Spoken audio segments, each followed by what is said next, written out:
Hunting the Shadow.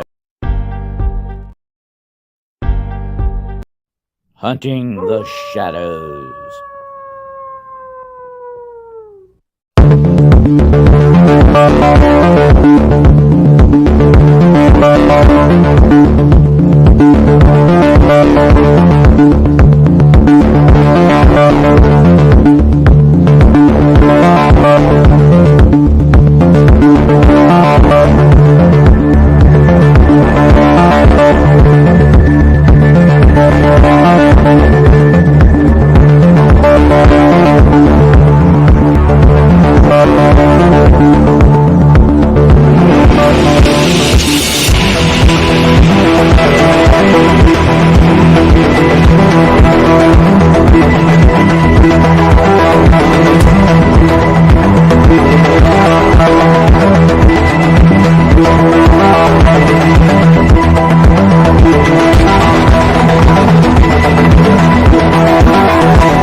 Notice Hunting the Shadows podcast, the Midnight Road YouTube channel, also known as the Hunting the Shadows YouTube channel, Denway Car Productions, may use some copyrighted materials without specific authorization of the owner, but contents used herein falls under the fair use copyright disclaimer under Section 107 of the Copyright Act of 1976.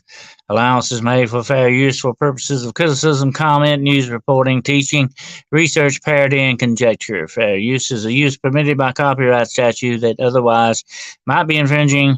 Nonprofit educational or personal use tips the balance in favor of fair use. Write that up and let you see my smiling face. Good evening, everyone. Come on into the grotto here. This is another episode of Hunting the Shadows. I'm your humble host, Dennis Carroll. And tonight, let me take off my hunting hat here. Tonight, we're going to be delving into some very interesting supernatural stuff. No doubt about it. So you're going to really like this one. We're going to be talking about vampires and understanding the undead.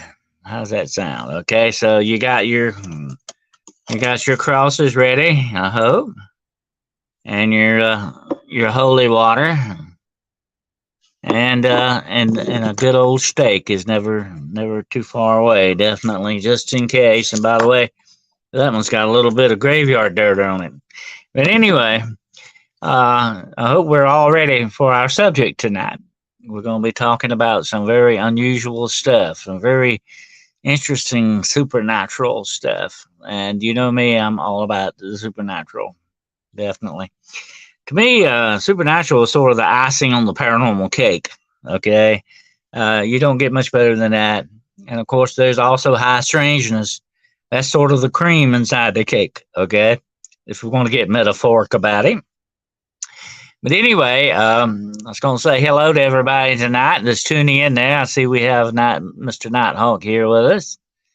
And Aussie Sue, how you doing, dear? And Shiro is with us, of course. And we'll have some more maybe checking in here shortly. I'm going to talk again about, I've been asked to do this, that I will relate my own vampire encounter. So I'll be talking about that later on in the show. But vampires are a very interesting subject. They are the undead. Let me read you a little something here that you might find interesting. I'll get up here.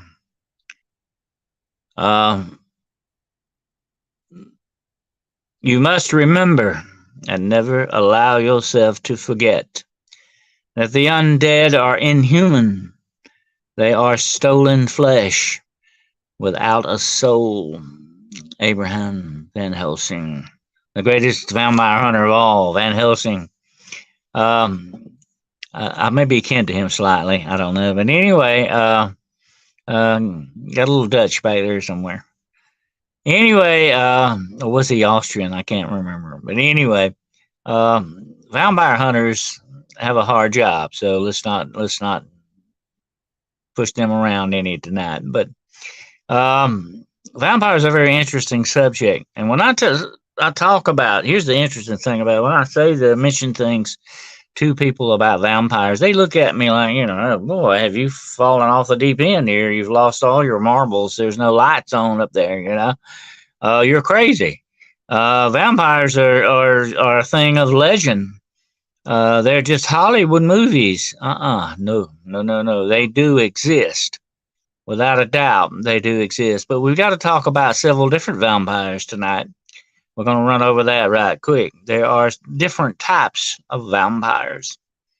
Now, when you talk about the supernatural aspects of this, you've got to leave out the human vampires. Okay, they are the vampire societies in every major large city in the world. That includes all of them here in the United States and overseas as well. They all have vampire societies. Young people, well, some of them are not so young. Some of them are older people too. People who really love and embrace the vampire, so-called vampire lifestyle. Isn't that kind of an oxymoron because you're talking about the undead here? But it's not a lifestyle that we would term as the true vampire lifestyle. It's the one that Hollywood has embellished more than anything else. And we do know that Hollywood is very good at embellishing stuff, okay? Without a doubt. Hello, Juno, my brother. Without a doubt, they're very good at that. But they do take some aspects of legend and folklore and mix it in with some of the other things. But you got to remember, folklore is folklore. It is a record of culture. It doesn't necessarily mean that everything in folklore is 100% accurate and true. No, no. Quite the contrary on that. But there are aspects of truth in it, and that's what you look for as a researcher and investigator. Our number one goal is always the truth of the matter, whatever it may be. And there is truth in folklore, okay? Well, there's truth in everything in the world. You just got to look for it.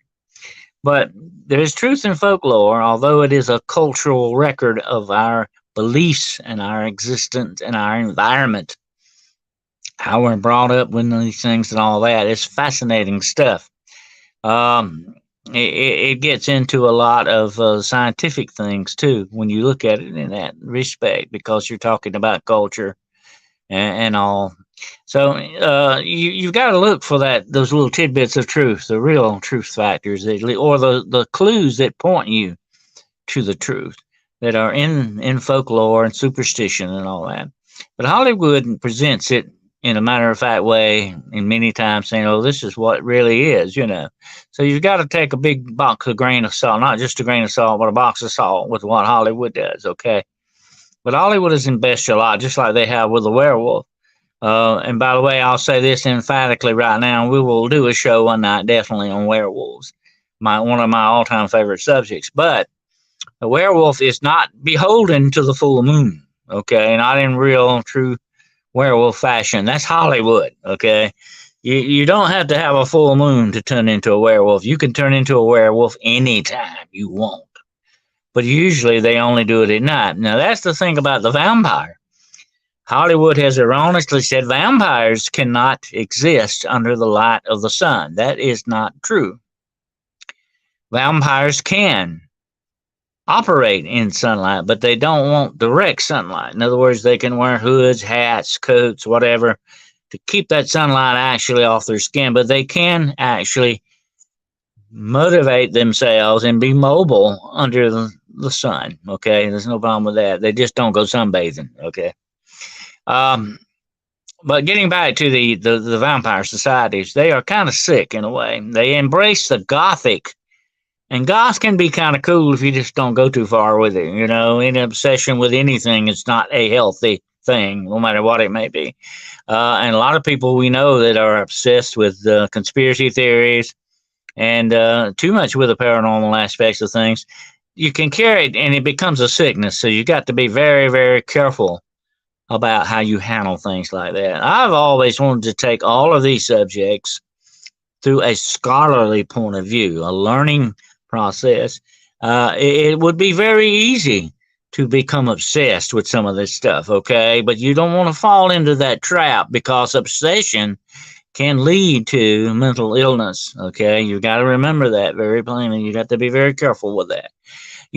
Everything needs to have its place, and nothing should override the other one in that respect. So you've got to, have that control at all times over your faculties and over the subjects that you wish to study or research.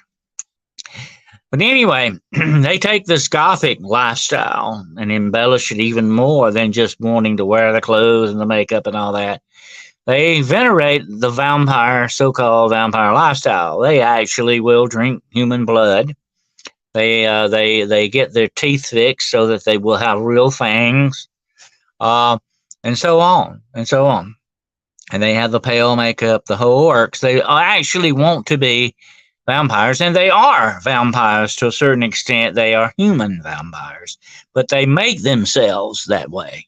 Okay, we must remember that. Now, getting back to the other type of vampires, the vampires of folklore and legend. These vampires, there's different ones of those as well. Okay, well, let's look at those right quick. I'm going to use a term here. There's a very dark term of necromancy, and it is called demonic reanimation of the dead. Okay, now listen to that title again.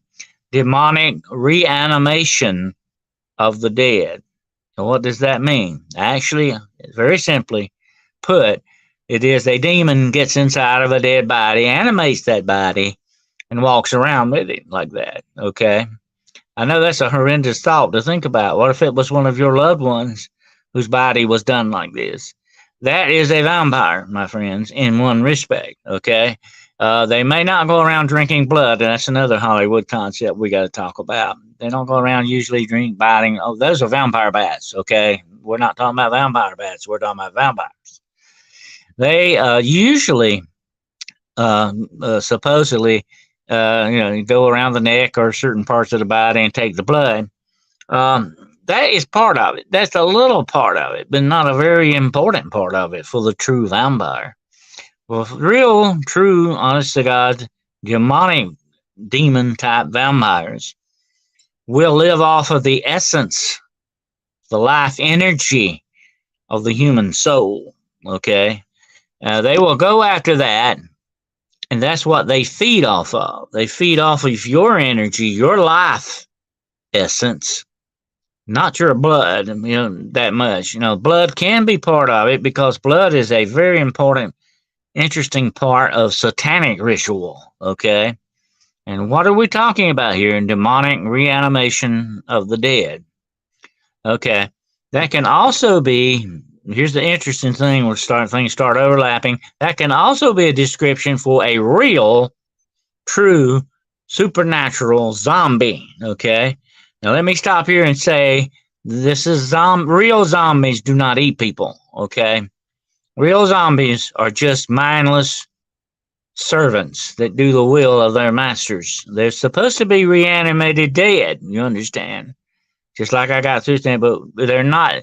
In that respect, they can be demonic reanimated dead. So you can have either a vampire or a zombie in this respect. Okay, it gets freaky, I know, but that's the way that goes. So you got to look at it that way too.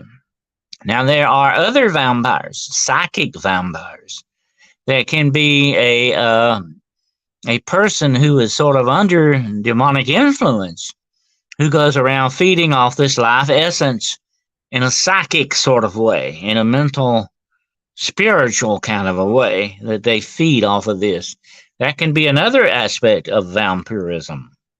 Another type of vampire would be a person possessed by a vampire spirit.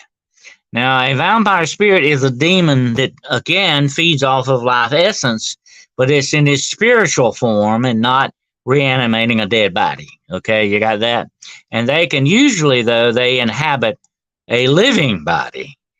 And that's why a person can have a vampire spirit inhabit them or possess them. It is a form of demonic possession. Okay, that's very interesting to remember. Now, one other thing about the vampire I must state here is that most vampires are not human. Okay, let's get that out of the way right quick. Although they may be using a human body, they are not inhabited by a human soul. So that's why that statement just now said they are stolen flesh without a soul. You're talking about an inhuman demonic entity has control over this former human body, and they reanimate it. Okay, that's a very dangerous thing that you would run into. You would not want to run into something like this because it would be very hard to kill. But there are certain ways to kill a vampire. Now, this, by the way, is Hollywood mainly. Okay, although the stake is used to pin the vampire down to the ground or into its coffin or its grave. Mainly, that's what it's all about. Iron stakes can be used in the same fashion and were used in medieval times. Iron is a very important aspect of metallurgy that is dead against evil spirits, witches, ghosts, or whatever, goblins, fairies. They do not like iron. Okay, iron is, they hate it. Okay, they hate iron. So mainly, if you were going to really stake a vampire down, I would my own self personally do it with an iron stake. Okay, now if you had to utilize a wooden stake, it can only be one certain type of wood usually, and that is hawthorn wood, or sometimes called mountain ash. You would have to use that because it's sort of venerated. I think you could use Palo Alto as well. You could use a venerated sort of a holy type wood to pin the vampire down. But that's Hollywood. It's usually an iron stake, okay? But that's not the whole process. Once you stake them down, you have to decapitate them. And usually when you cut their head off, you put their head down between their legs. Or down at the bottom down there. That's where you get that crossbones. You cross the legs and you put the skull on top. That's where you get that skull and crossbone thing at, okay? That symbolizes death, mortality. They would do that in the graves. Many graves have been opened by archaeologists in this condition because that's the way you lay a vampire, okay? That's the way you got to put them down. You cannot leave them. You can if you need to, and if this is a very, very evil type of inhuman spirit dwelling inside of the human body, you can burn that body to ashes. And after you decapitate it and stake it with the iron stake and then decapitate it, you can burn it to ashes, and then you're absolutely sure, without a doubt, you have done everything possible to keep it from ever coming back, because these reanimated corpses are the returning dead. Okay, that's bad to think about. Would you be wanting to sit home one night in your living room on the couch and in walks this dead body animated by a demon? You've got a vampire problem on your hands. And they're not usually going to probably go for your throat, if only perhaps to rip your throat out. That would be the one thing about it. They're really not going after your blood that much, okay? There is that need for blood, supposedly, and I'll tell you why they say that. Okay, blood also has a life essence to it. We got to remember that. Blood has a life essence. So that's why they take the blood, because that's taking your life. And the Bible says plainly, the blood is the life, okay? If you were to drain someone completely of blood, of course, they're going to die. Now, there's certain things in Hollywood that say if that happens to you, you come back as a vampire. Not necessarily, okay? Not necessarily. It depends on certain factors, and I'm going to go into that momentarily. But if you drain them completely, it does not mean you have the curse of the vampire on you. It doesn't mean you may come back as a vampire. But they say in certain superstitions and folklore, they say that you can return, because here's the thing about it. Now listen very close. This reanimated corpse with a demon inside of it will use this body up, okay?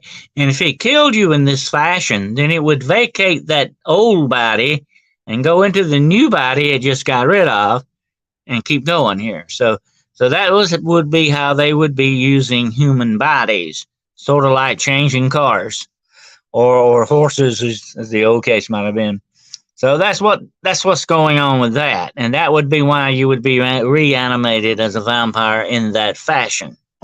Now, of course, certain evil people that are in league with the devil or demonic forces, and when they die, can be brought back as sort of vampire type entities, but there's still an indwelling of an evil spirit there. Okay, you got to remember that. That's what drives the vampire, and that's what makes the vampire so very dangerous. You can't kill something that's already dead, and as far as I know, you can't actually kill demons. Okay, forget about the Supernatural TV series and then the black smoke going away to hell. And all. You don't kill demons that way. They are spiritual creatures. You cannot kill spiritual creatures. Okay, get that in mind now. You have to put them down. You have to put them in a place, or you have to deal with them spiritually as you do with the vampire by cutting the head off and all that. What they're doing basically when they put a vampire down is destroying that body so that the demon cannot use it anymore. So that's what you got to look at there. Okay, they're fixing that so the demon has to leave his host and go somewhere else. That's how you deal with this vampire thing. Okay, it's very interesting because you're dealing with this in not only just a physical manner, but a spiritual manner as well, because you would not put down a vampire without prayers, without some type of a holy instrument, as per se, holy water, or a cross, or whatever the case may be. You would use something as a spiritual aspect of this. Okay, that's what you got to keep in mind. Look at some of the things here. We're getting some more people in here. Okay, Raven Creek's here. Good to see you, Raven Creek. So that is what you're dealing with the vampire. The real, true vampire is a reanimated corpse, a demonically possessed reanimated corpse. The person that comes back as a vampire is really not that person that died. They may try to mimic that person, you understand? That's the demonic thing. Demons love to try to fool people, masquerade as other things than what they are, so they can fool you into believing something that's completely off base.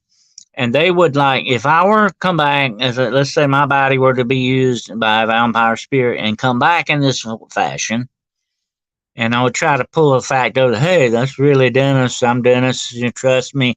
Let me hug you or something. That would be the wrong thing to do because it's not really Dennis. Okay, I'm going somewhere else. I'm not in my body. Once a human spirit leaves the body, okay, and sometimes on occasion it can come back. Okay, but once it absolutely 100% vacates a body, it very ever seldom comes back. Okay, because they go on to wherever it is they need. That's a precept of the universe. Okay, I'm not making that up. I mean, you go on to where you're supposed to go. You don't usually come back. Now, if you're declared clinically dead, sometimes your spirit is still around that body, and it may come back that way. That's how you see I have a lot of these near-death experiences and all that thing. But I'll say this: once I think the human body has completely left, the human soul has completely left the human body, it usually doesn't come back. That's it. But something else can come back in that can be the host of that body. And I'll tell you why that is. Now, in the Bible, Jesus very plainly said this, and of course, Jesus was the very first premier demonologist. Whatever he says, I take his word on it. He said about the demon act to get, to clean this man up, get him some food, bolster him spiritually. Because if these demons come back and find his house, he was talking about his body, they find their house empty, they'll take it again. And it'll be worse than it was before. So listen to that spiritual concept there, that vacancy. See, his spirit had been assaulted. His spirit had been forcibly pushed down inside of himself. He was still there, you understand, but it was being pushed out, per se, by these demonic forces who were trying to basically destroy his body. That's what demons are good at. But if you leave that house vacant, if there's no spirit to guard, if there's no spirit in there, if there's no spiritual strength to that body, then these things can come in and take it again.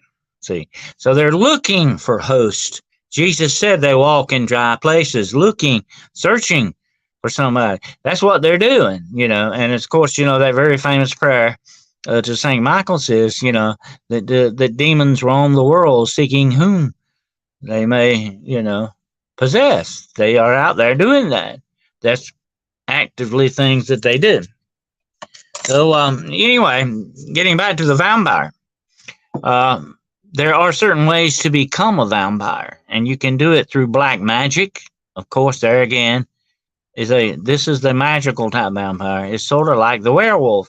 The werewolf only becomes a werewolf in certain instances by obtaining that werewolf form through black magic. You can also obtain a vampire form through black magic. Now that is sort of a human instituted vampire that is really sort of more or less a vampire witch. Okay, that's what you're looking at there. You hear a lot about these in folklore. As a matter of fact, here in the state of South Carolina, we have a Gullah tradition with the boo hag. The boo hag is very much like a witch vampire type thing. It takes its skin off and it can ride you. They call the hag that rides you at night and keeps you from breathing good and all these things. She can take her skin off and it can steal your skin and then take your image. So what you're looking at here is sort of a witch vampire type thing, And there are certain vampires that do exist that can be but they're not really the living dead, okay? Because they're humans and they take on the attributes of vampire. And I have to wonder if some of these people in some of these vampire societies are not in that way doing what they're doing. That they have really given themselves over in a dark black magic sort of way to this vampire lifestyle. They are human vampires, and so are witch vampires, or vampire witches, whichever way you want to put it, are human in that concept. So you're not looking at the demonic reanimated dead here, okay? You're looking at human attributes of vampires, but they have vampire spirits indwelling in them, demon vampire spirits. So they are possessed, but they're not dead. Okay, they're truly dead in that respect. So you could shoot one with a gun or something and put it down. It would die just like a normal human being. But they are under the control of a vampire spirit. Okay, that's very interesting. To note that there are certain aspects. So if you were to come up again, if you were a true vampire hunter, and there may be some in the world, I'm not saying they're not. Definitely, they probably are. If you're a true vampire hunter, you've got to know what type of a vampire you're really dealing with here, But now when you talk about the demonic reanimated dead, they can transfigure. The demonic is very good at shapeshifting, and they can transfigure themselves into perhaps a wolf or a mist that floats up under the door, or even if they wanted to in the form of a bat. So that's where you get a little bit of the Hollywood stuff there, okay? But let me say something about the bat thing, okay? Most of the time, vampires are not even associated with bats. The only reason we usually associate them with bats is because they are usually nocturnal things, and bats are definitely nocturnal. But also, we think about the vampire bat that lives on blood. There are other things out there that live on blood, okay? Take the mosquito, for instance. They kill more people than wars and diseases combined. They kill a lot more people in the world than anything else. That's the number one killer in the world, the mosquito, the lowly little mosquito that takes your blood. He's a vampire. He lives off blood. But if I were going to say that if there was one thing that symbolizes a vampire, it would definitely be a mosquito, not a bat. But anyway, we think about the vampire bat, and that's how that got associated. Usually, most of the time, that got associated through Hollywood, okay? The one form that vampires supposedly could transform into was a mist or a fog-like thing. They could also transform into a horde of rats And demons are supposed to be able very good at that. If you might remember the movie Constantine, uh, they're very good at becoming a bunch of rats or bugs or whatever the case may be. But also, their main form they transfigured into was a wolf, something very similar to that, or either a wild dog type of thing. Um, that was the one thing that they could transfuse into. But when it comes to the demonic, they can take on many shapes and many forms. That's their number one talent. Okay, they can do that very well. So when you deal with a demonic vampire type thing, you don't know what you're really dealing with. I mean, you could be coming up against a wolf. You could be coming up against a mist. They're almost ghost-like in some aspects. They can disappear. They can fade in and out, and they use these human bodies in that respect for that. But now, like I said earlier, there is the other vampire, which is a demonic vampire spirit. They are more likely to be the ones that turn into a fog and a mist or a wolf and all that, more so than the one with the human body, okay? That's using the reanimated human body. So that's the way that goes, okay? You got to remember that. So that's how we start understanding the undead. We got to understand the many different aspects that you're dealing with here. Definitely, without a doubt. So at this point in the show, since I have been asked by some people to relate again, my own encounter with what I think may have possibly been a vampire, a real vampire, not a person that thought they were a vampire. Um, and it was a very freaky thing that happened to me, and it's been many years back now. But it happened in the city of Charleston, South Carolina. And I've been there many times. It's a very haunted city. And I've been all over Charleston many times in many aspects. I've had several supernatural occurrences that happened in the city of Charleston. But this happened to me, and it was in the fall of the year. I remember that well because most of the leaves were off the trees. It wasn't quite dead winter, but it was more or less the leaves were beginning to fall. It might have been in October, early November, somewhere in there. I'm not sure. Perfect thing, probably the Halloween season. But I don't think it has anything to relate to this. But anyway, I was in one of the large churchyards. Churchyard is different than a graveyard. Okay, a graveyard is not connected to a church. A graveyard in a church is a churchyard. Okay, so I was in a churchyard. I'll tell you why I was there. I was in one of the churchyards downtown. I can't remember if it was St. John's or the other one. I think I don't remember it being St. John's, but I'm not sure.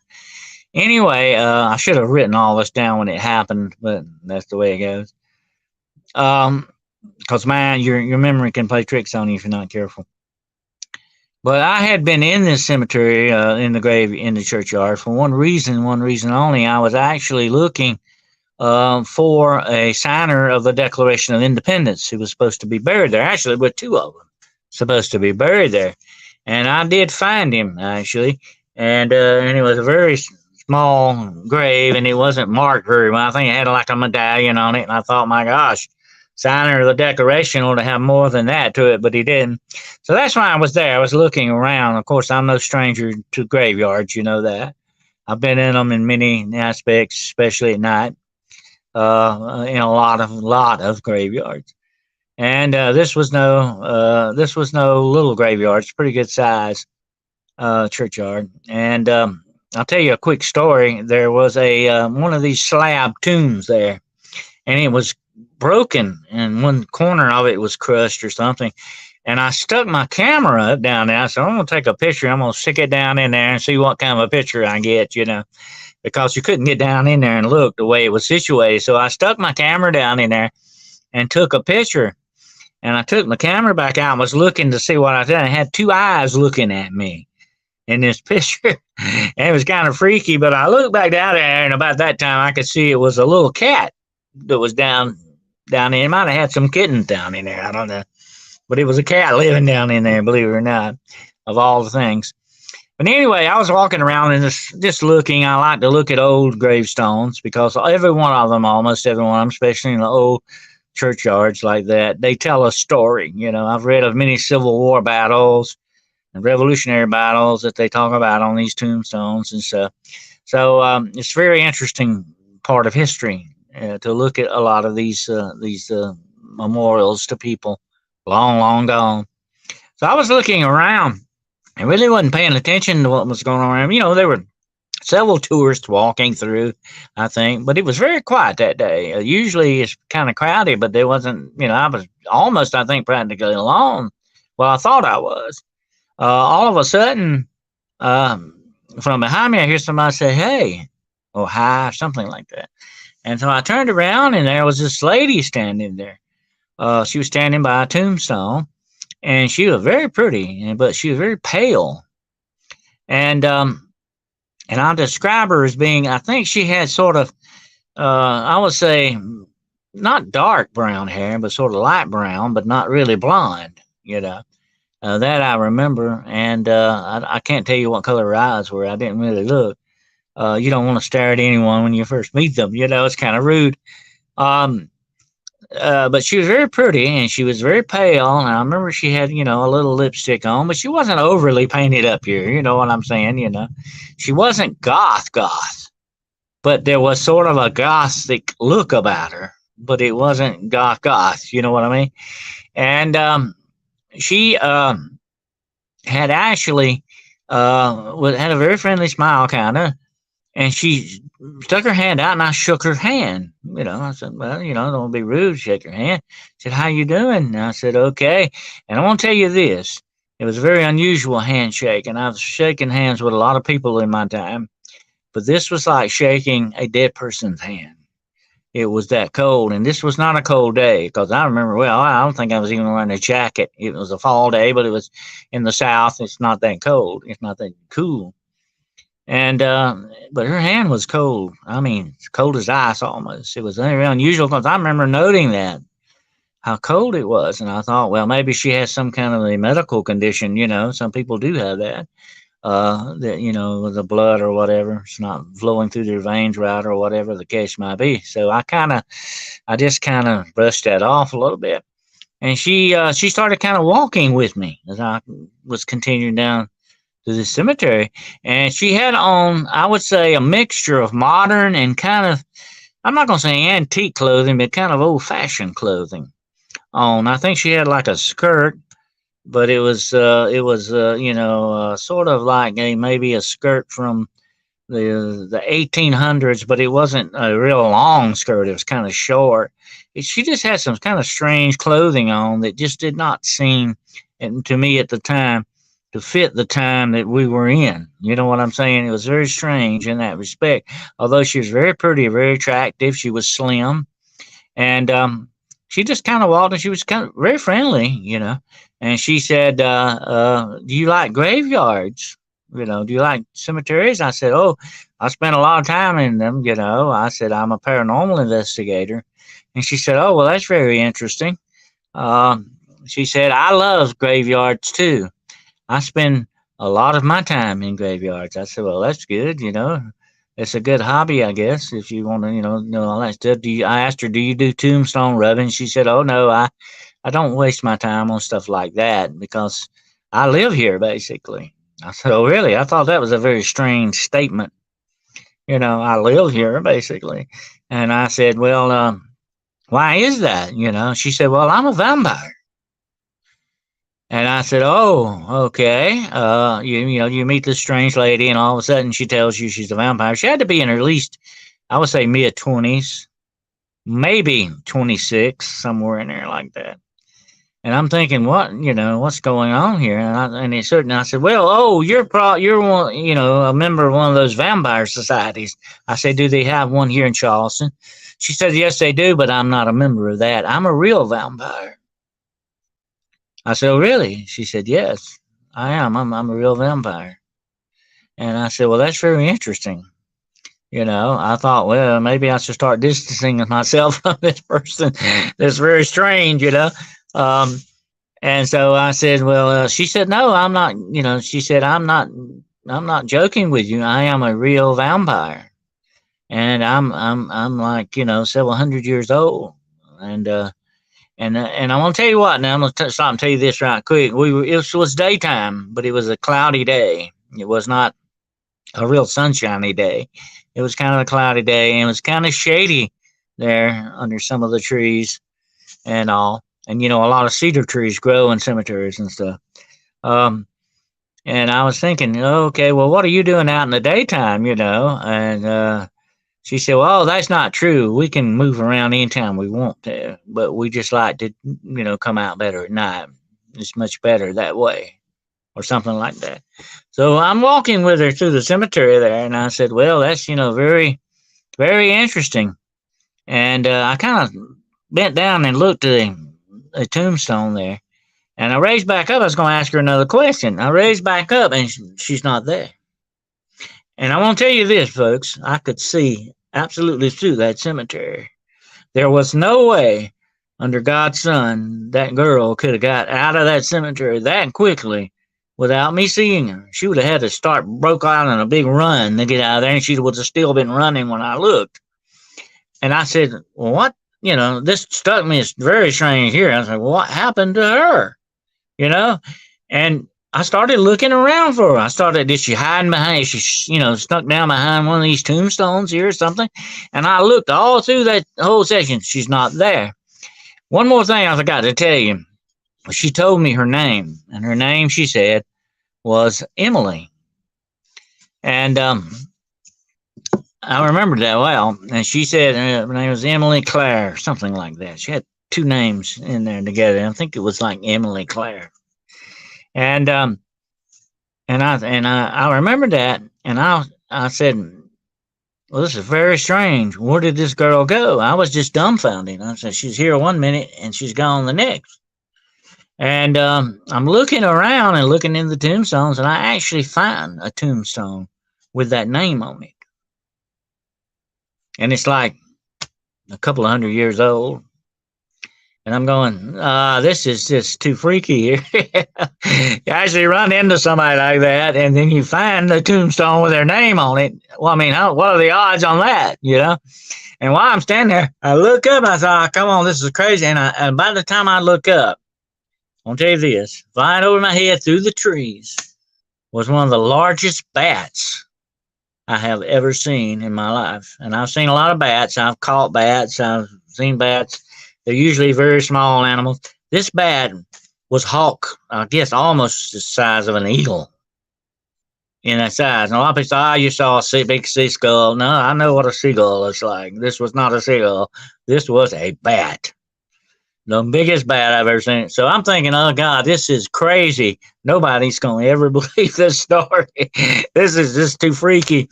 You talk to somebody who claims to be a vampire, they disappear, and then the next thing you see is a bat. And you find a grave with their name on it. That's very freaky stuff. But that truly, really happened with me in the city of Charleston. Now, no, Nighthawk. I'm gonna answer Nighthawk here. It says, Dennis, did you say that you went to? Let me put it up for everybody to see here. Did you say you went to the cemetery because you were looking for a vampire? No, because she probably read your mind. Nah, I was actually looking for that signer of the Declaration of Independence. That's what I was really there for, a historical thing. I wasn't even, I don't think at that time, even doing a paranormal investigation at that time in Charleston. But that was, it was very freaky. But that's the way the paranormal will do you at times when you're not even thinking about something like that. And all of a sudden you're confronted with it. But for her to come up and say, I'm a vampire, I'm a real vampire, and I'm so many hundreds of years old or whatever, that was the freaky part of it all. And like I said, that touch was like, and I have touched dead people. I know what they feel like. And that felt like the hand of a dead person that I shook. And thinking back over it, if you stand kind of close, and I was pretty close to her, and I wasn't hugging her or anything, but I was standing in her space a little bit there. And when you do that, you can usually feel the warmth of the breath off of someone. And that was not there. I don't remember that, that there was any kind of a breath or a warmth or even a wind like. And here's the interesting thing about the so-called classic vampire. They supposedly do not cast shadows. And I think that they can cast a reflection in a mirror, and you might be able to catch one with a camera, and I'll tell you why. There's a big brouhaha about this, okay? But I believe that they do cast a reflection. I believe the demonic can cast a reflection, But like I've said before, demons absolutely 100% hate mirrors. So if you ever want to get a demon away from you, throw a mirror up on them, just like the vampire. But it's not the fact that they can't see themselves. That would be silly. They don't want to see what they truly, really, truly look like. And according to folklore, the mirrors will show the true image of a supernatural being. And that's why demons hate that. They don't want to see what they actually look like. And they do not look good, believe me, because I've seen them. They do not look good at all. And I'm glad the girl didn't want to bite there, Philip. Definitely not. I'm glad she didn't stop in for a bite. Maybe she changed her mind. But the whole thing is, to me, it was very disturbing because it just kind of caught me so off guard, you know. And then the bat was like the icing on the cake, you know. And that was the rest of it was bad enough without that bat. And like I say, that was a very freaky. It could have possibly naturally been some type of a fruit bat, but they're not subject to living, as far as I know, in the state of South Carolina. I don't know what. I mean, it was very, very bizarre incident. And sometimes when I think back on it, I have to kind of kick myself. Did that really happen? You know, like that. I mean, did it? You know, it was so shocking, sort of caught me so much off guard. And I'm not that easy to catch off guard. But that did, and it came out of left field without me knowing what was going on. But I would love to meet her again if she's out there. Emily Claire, if you're out there and you hear me tonight, come see me, okay?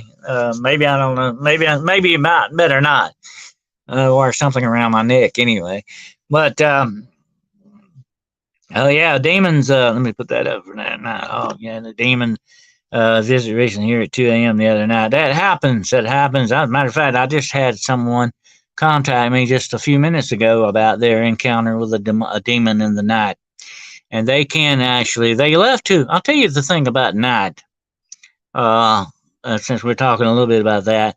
The interesting thing about the nighttime, especially if you're sleeping, you're very vulnerable spiritually when you're sleeping or you're trying to rest and your mind's trying to settle. You know, there's that old saying, let the mind be still and the soul will speak to you, you know.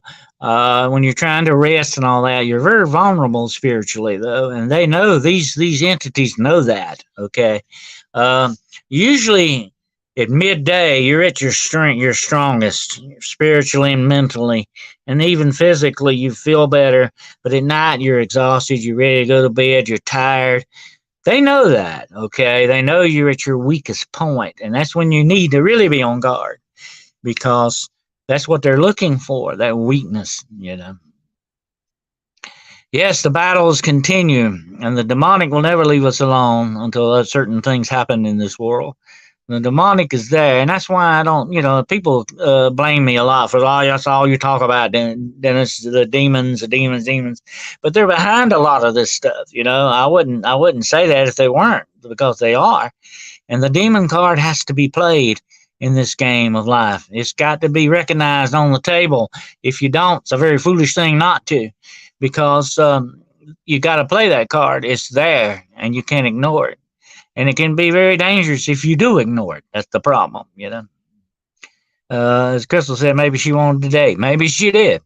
Maybe the date would have ended up with me and an Alex and we're with no blood left. But anyway, that's the way that goes. She was very pretty. She was very attractive.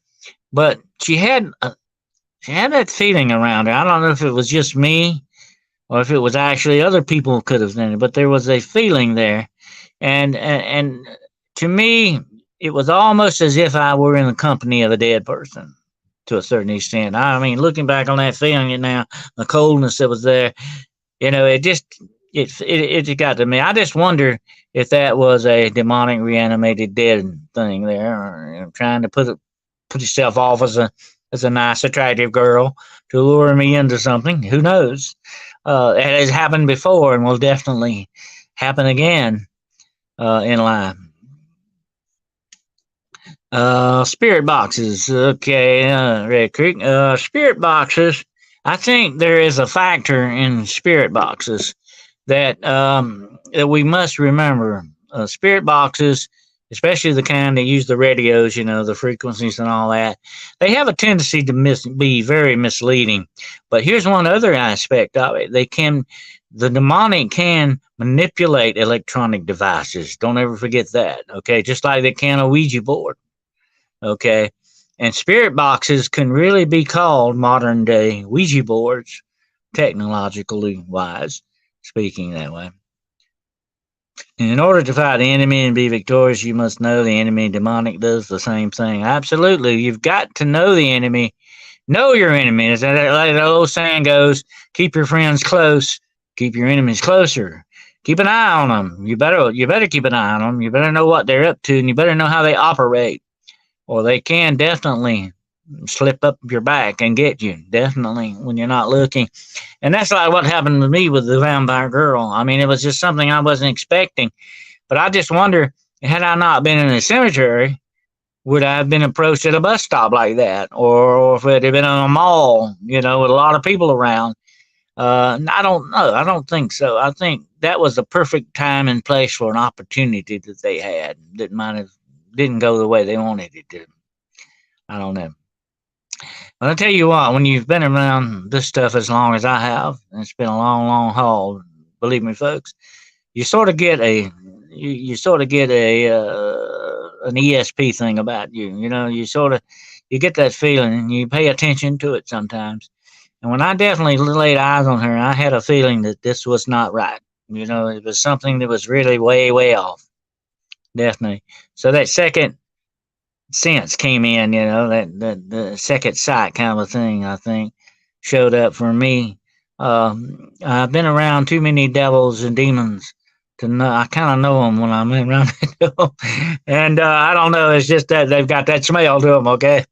But no, they got that spiritual feeling to them, or it's in it, and the only way I can describe it is empty, cold, and dead. That's the feeling you get from it, definitely.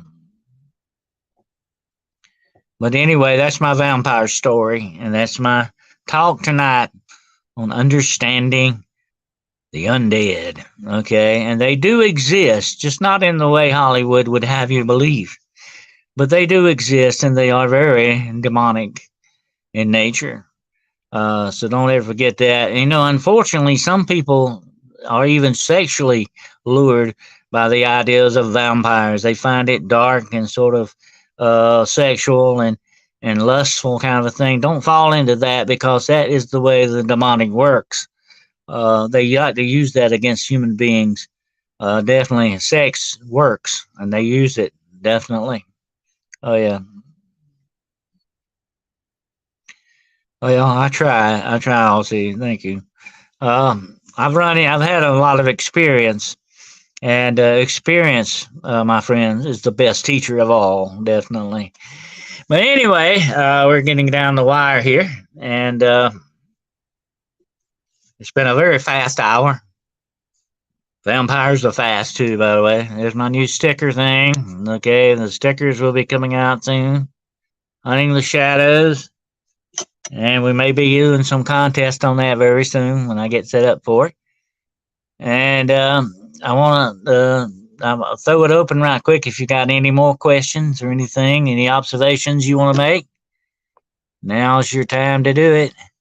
I love questions. Please like and subscribe. Subscribe. We're getting there. I think I've got over 80 subscribers so far, so we're working on it. But subscribe and like and heart and whatever you need to do.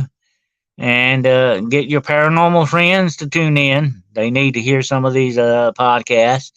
And very soon, we will be doing some guests on here. It's not going to be just me running my mouth every week. We're going to have some guests. And another thing is, we will definitely have observations on some stuff. And I think next week, let's see, I think I'm going to be doing a little talk next week on AI and some of the aspects of AI. and what we may be looking for in the future. And I think you're going to find that a very, very interesting talk as well, hopefully. Does carrying a cross with you always help when doing research? It doesn't hurt, David, definitely. I do have one. As a matter of fact, I wear a medallion. I don't know if you can see this very well, but this is the seal of the seven archangels, a very powerful medallion. It's from the symbol of Solomon. Crosses, whatever the case may be, are just things to emphasize your faith a little bit. You can't have faith in the cross. The cross, just like this cross here, look at it. It's not going to save you. It's not going to save your life. But the faith behind it, when you raise this cross against evil, you got to have faith behind it, or it's not going to work. That's just the way that works, okay? And it can be a cross, it can be holy water, whatever the situation is. If it helps emphasize and amplify your faith, there's nothing wrong with it, okay? Because your enemy does not like faith, okay? That's their enemy. Faith is their enemy. They hate it, okay? And if they hate it, I like it. That's the way that goes. Okay. Difference between a dog man and a werewolf. Oh yeah, big difference. Red Creek, big difference. One is supernatural. The other may be unnatural. I don't know how natural it may really be, but I think it's kind of an unnatural thing. And it may be tied in with the Nephilim. And that's another show we're going to have to do one night. The Nephilim is a very interesting thing. The Nephilim and the demonic go hand in hand, okay? They're one and the same, really. We just give them different tags. But there is a big difference between Dogman and the werewolf. The werewolf is a supernatural creature. It basically comes from black, dark, evil magic. Okay, that's just the way it operates. That's the way it works. And you get it that way. And as far as Dogman is being dark and magic, I'm not that sure about it. There may be some other attributes, but like we did on Jessica's show today, there is another factor that the government may be controlling some of this as well, or instigating some of these things, or taking some of these cryptids and using them for their own nefarious purposes. Okay, so we got to look at that as well. But let me tell you one thing about the Dogman and the werewolf, and I said this on Jessica's show today, and it bears repeating. The Dogman might cut you a break. A lot of people have walked away from Dogman. Okay, there may be some that didn't, and we don't know about. But most of the time, they're live to tell the tale.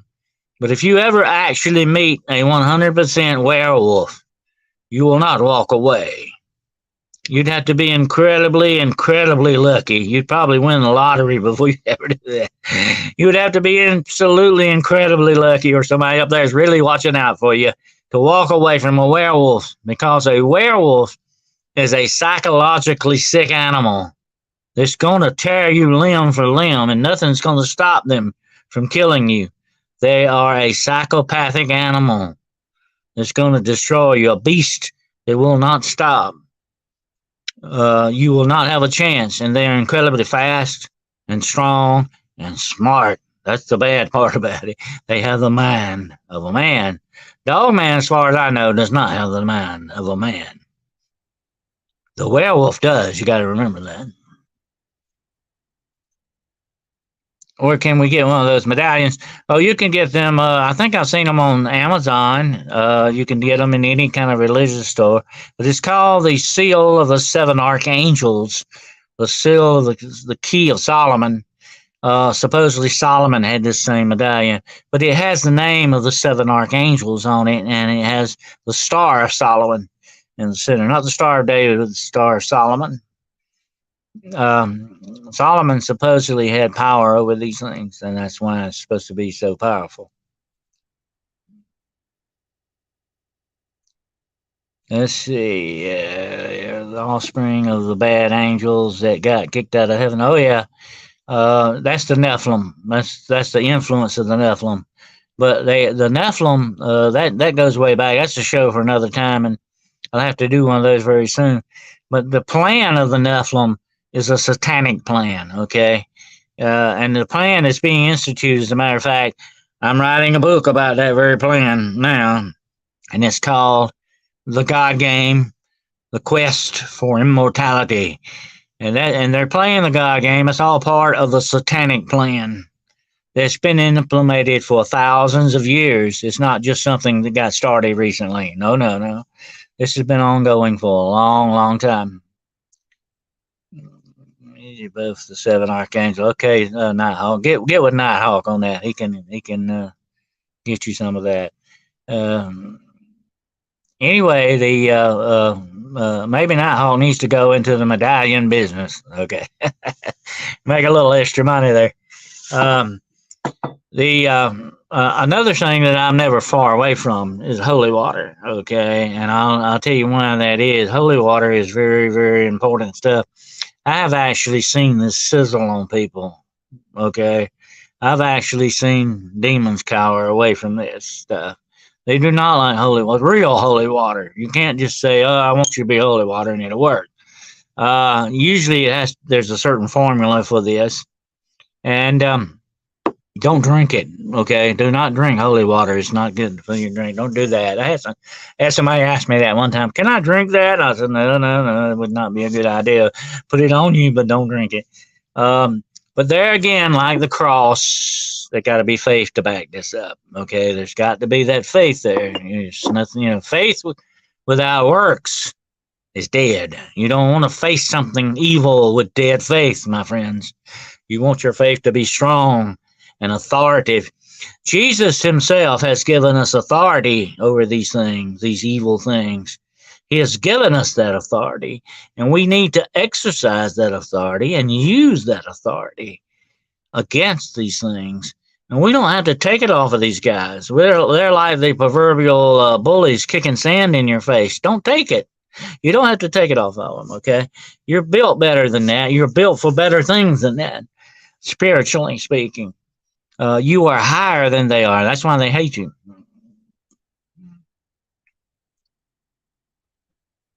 Oh, it's like 500. That's good, Nighthawk. Let's get in there. Do you think the Australian Yowie is the same being as the American, Canadian Sasquatch? I think they're all very related in that respect. They're just in different regions. But some of them may have different attributes being in different regions. You see, animals are given a God-given thing, adaptation. They can adapt to their regions and their environments. And you may have different looking kind of Sasquatch. To me, that makes perfect sense in different regions, you know, definitely. The further north you go, the bigger and heavier and bulkier they may be. Further south, they may be smaller and leaner in that respect.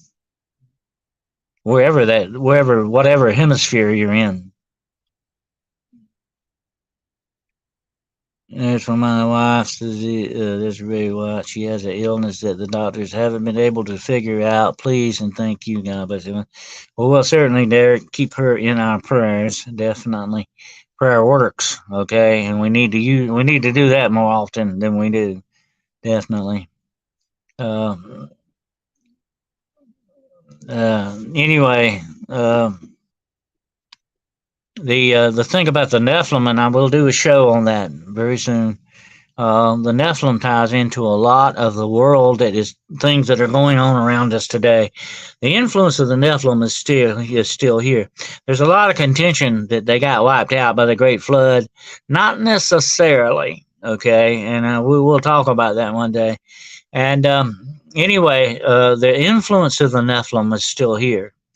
But the Nephilim was part of the plan to meld mankind with fallen angels. That's what that was all about. They wanted to mess up our DNA and to mess us up spiritually. They attacking us because we are God's children. And the only way they can get back at God is to attack us. You understand? If I were your mean, evil, and worst enemy, I'd come after your children, not you. To really get you, I would come after your children. And that's what these guys are doing, okay? And we got to keep that in mind. But that's for another show and another time. But anyway, yeah, anointing oil is another good one I have. Anointing oil is very good to have on hand, and especially if you want to pray for somebody. And there's something very strong about laying the hands on someone, laying hands on someone, actually praying for that person. And prayer cloths are very good too. Paul and Peter both used prayer cloths, and they can be put under the pillow or even carried in the pocket. I carry one constantly with me in my billfold. I'm never without a prayer cloth. Prayer cloths are very powerful things and very good to have. Definitely, the more people that pray over it, the better it is. And they are very very good instruments to have. Definitely. Okay. Let's see what we got. And then see if you ever studied the jinn. The jinn are a very interesting thing, Derek. Um, they are really basically Arabian form of demons. They are demons. They're supposedly made of smokeless fire, and the angels were said to be made that way. Remember the burning bush in Moses? The bush that did not consume, but it burned. That's a spiritual fire, and that's what they're supposed to be partly made out of. Angels are really aliens. Now, I'm not talking about bug-eyed aliens from Antares. They are aliens to this planet. They are not creatures of Earth. Anything that is not a creature of Earth, that includes us or a dog or a cat or whatever, we are creatures of Earth. But anything from outside of Earth is an alien, whatever it may be, and that includes angels, okay?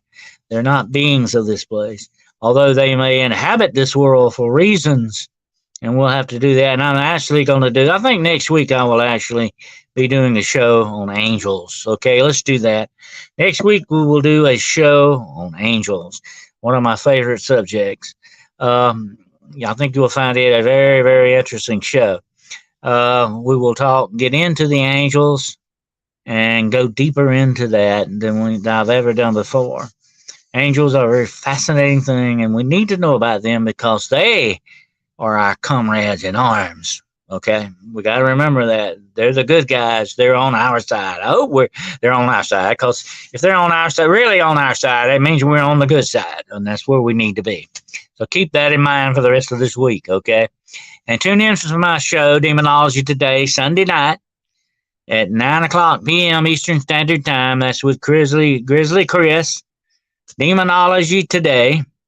And that'll be then. And, of course, next week we'll be Hunting the Shadows, Wednesday night at 9 Eastern Standard Time. And then tune in for the Nighthawks Morning Brew on Saturday and Sunday at 10 a.m. That's Paranormal Morning Brew Show. You'll find me on there with Mr. Nighthawk, and usually Grandmaster G. Gerald, and we'll be talking about some more subjects. And so until next time we meet, my friends, keep looking up, keep the faith, and vaya con Dios. So long.